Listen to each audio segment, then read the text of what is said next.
Një 29 vjeçar shqiptar ka fituar të drejtën për të vijuar procedurat për azil në Mbretërinë e Bashkuar, pas vendimit të dhënë nga një gjykatës. Bëhet fjalë për Arlind Nabollin, i cili për më shumë se 2 vjet vuajti dënimin me burg në Britani, pasi u kap me disa gram kokainë dhe kanabis. Sipas mediave britanike, shqiptari u kap gjatë një operacioni me 10 gram kokainë dhe 30 gram kanabis, ndërsa ju sekuestrua një sasi parash dhe detaje mbi 2 transferta parash për 2 persona në Shqipëri. Gjykatësi në atë kohë besonte se ky nuk ishte një incident i izoluar, sepse makina e tij ishte parë duke hyrë në Maidstone në disa raste. Krimet e tij nuk ishin incidente të izoluara dhe ai kishte zakon të shiste drogë në Maidstone, Kent. Por një gjyqtar i imigracionit ka vendosur që Nabolli mund të qëndrojë në Mbretërinë e Bashkuar sepse ka treguar pendim. Nabolli i tha gjykatës së azilit se kishte nxjerrë mësimin e duhur dhe tani ishte një shofer shpërndarjeje që zbaton ligjin. Shtetasi shqiptar hyri në Mbretërinë e Bashkuar në vitin 2018 me gruan e tij, por në janar 2022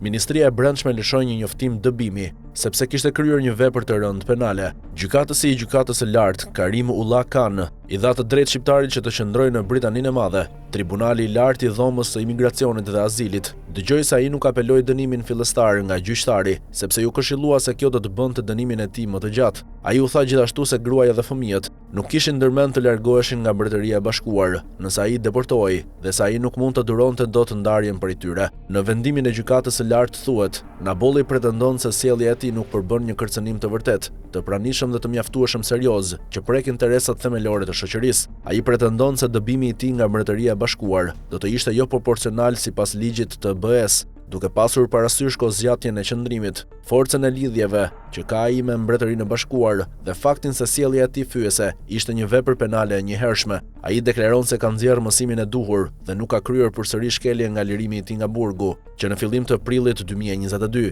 Gjykatësi Khan tha se Nabolli jeton me gruan dhe 2 fëmijët e tij të vegjël dhe ka siguruar një punë me kohë të pjesshme, ndërkohë që ndan kujdesin për fëmijët dhe gruan e tij, e cila gjithashtu punon me kohë të pjesshme. Është domethënëse që nuk ka pasur vazhdim apo përshkallëzim të krimit të tij. Stili i tij jetesës duket se të është i qëndrueshëm dhe i përqendruar fort në jetën e tij familjare, tha gjykatësi. Nabolli pranoi se vepra e tij e mëparshme penale ishte serioze dhe se kishte gabuar. Arifa Ahmed, zyrtare e lartë prezantuese në Ministrinë e Brendshme, argumentoi se Nabolli nuk kishte ripërsëritur veprën penale sepse kërcënimi i deportimit e mbante nën kontroll dhe se duke e karakterizuar veprën penale si një rast të vetëm, ai po dëshmonte të merrte përgjegjësi për veprimet e tij. Por gjykatësi Khan nuk u pajtua dhe tha, nuk është aq bardhëzi. Në fakt, vepra e tij penale ishte një rast i vetëm, nuk ka pasur përshkallëzim apo vazhdim të veprës së tij penale. Edhe pse është e vërtetë që ai ka pasur kërcënimin e deportimit, sipas mendimit tim, kjo nuk e shpjegon plotësisht pse ai nuk e ka rikthyer veprën penale. Për arsyet e lartë përmendura, konsideroi se nuk ka prova të mjaftueshme për të arritur në përfundimin se sjellja e Nabollit tregon një prirje për të kryer përsëri vepra penale,